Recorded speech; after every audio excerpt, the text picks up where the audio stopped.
happen if Congress tried to pass legislation saying schools were not required to provide special education programs for mentally disabled children.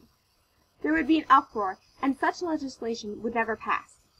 If depriving a mentally disabled child of the tools they need to learn is something no one would ever think of doing, why do we feel the need to do this exact same thing to a gifted child? Aren't children with an expanse of capabilities just as important as children who struggle to learn? Why do we abandon these children and leave them to suffer unguided in their learning?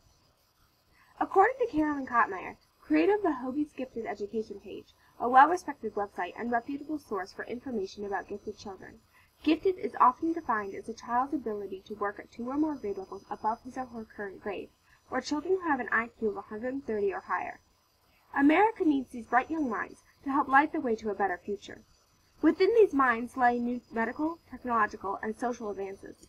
However, if these students are not allowed to reach their full potential in academics, few of these advances will ever be made. The ability to save lives, create new technologies, and to understand each other better might be lost because no one bothered to nurture the intelligent minds of America. The solution is very simple. If gifted children need more advanced material, then they should be given more advanced material.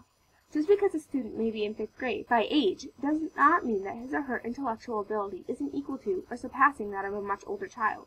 Schools should be required to provide the proper level of material to every child, regardless of age. If this means bringing in a tutor or busing a middle school student to high school for one period of every day, then this is what should be done. Age should not play a factor into at what level a student is allowed to learn. Jan and Bob Davidson, a philanthropist couple who support the furthering of gifted children and have extensive knowledge about the children they are helping, agree that, in their words, individual subject acceleration is an effective, simple, and inexpensive option for gifted students. However, despite these truths, many schools do not allow students access to the level of work they require. They put them in pull-out enrichment programs, many of which are extremely ineffective. Subject acceleration fixes this problem. It is a simple solution because the schools would not be creating new programs, merely moving their gifted students to higher level courses. This cuts down on cost, as enrichment programs require separate, specialized teachers. According to data provided by the Davidson Institute for Talent Development, only a handful of states have gifted programs that are fully funded by the state, and not all states mandate gifted education. By providing a cost-effective solution, schools will not have to worry about funding. Also, gifted students who work at the proper level are greatly benefited by what the school has to offer, in comparison to gifted students who are required to work at 2 or 3 grade levels below their cognitive ability because of age. Enrichment programs do not provide the advanced curriculum these students need. Subject acceleration, however, would allow students to learn at the proper advanced level. It is clear that schools need to do something about their gifted children.